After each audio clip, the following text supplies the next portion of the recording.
BRS పై TPCC ప్రధాన కార్యదర్శి Dayakar fire అయ్యారు. కేసీఆర్ వయస్సు అనుభవం మరిచి దిగజారి మాట్లాడుతున్నారన్నారు. రైతుల ద్రోహి కేసీఆర్ అని ఆరోపించారు. సొంత కూతురి తన తండ్రి అవినీతిపరుడు దుర్మార్గుడని చెబుతోందన్నారు. అధికారం అనేది బీఆర్ఎస్ పార్టీకి ఒక కళని దయాకర్ విమర్శించారు. కేసీఆర్ గారు మాట్లాడేటప్పుడు మేమందరం కూడా ఫామ్ హౌస్లో పండుకుంటే ఏదో అనుకున్నాం, కానీ ఇంత దిగజారి ఇంత చిల్లరగా మాట్లాడతారని మేము భావించలేదు. ఇవాళ మీరు రైతులకు చేసింది 10 ఏళ్లలో చేసింది ఏం లేదు.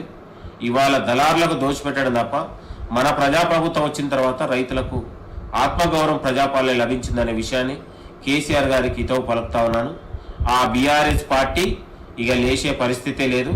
కన్న కూతురే ఈరోజు ఇవాళ తండ్రిని దళారి అని, దొంగలని, అవినీతి పరులని మాట్లాడితే ఈ నేటికి కూడా కల్వకుంట్ల కుటుంబం నుంచి, కేసీఆర్ నుంచి అయినా, కేటీఆర్ నుంచి అయినా, హరీష్ రావు నుంచి సరైన సమాధానం చెప్పలేని ఈ దద్దమ్మలు, సన్యాసులు ప్రజాపాలన గురించి మీరు మాట్లాడే అంత మీకు నైతికత లేదని కూడా మేము భావిస్తూ ఉన్నాం. కేసీఆర్ గారు ఇకనైనా మీ బుద్ధి మార్చుకోవాలి, మీ వ్యవహారశీలి మార్చుకోవాలి. ప్రజలు చీకొట్టినా కూడా మీ బుద్ధి మారలేదు, మీ వ్యవహారశీలి మారలేదు అనే విషయాన్ని మరొకసారి రుజువు చేసుకున్నారు. అది బీఆర్ఎస్ పార్టీ కాదు, అది దళారుల పార్టీ అని మీరే రుజువు చేసుకున్నారు. కాబట్టి కాంగ్రెస్ ప్రజాపాలనకు డోకా లేదు. మరొక 10 ఏళ్ళు రేవంత్ రెడ్డి గారి ప్రజాపాలన ఉండబోతుంది. కాబట్టి కేసీఆర్ గారు తన మాట్లాడిన మాటల్ని ఇవాళ సరైన విధానం కాదు, మీ వయసుకు మీ అనుభవానికి తగ్గట్టు కాదు అని మరొకసారి హితవు పలుకుతున్నాను. కేసీఆర్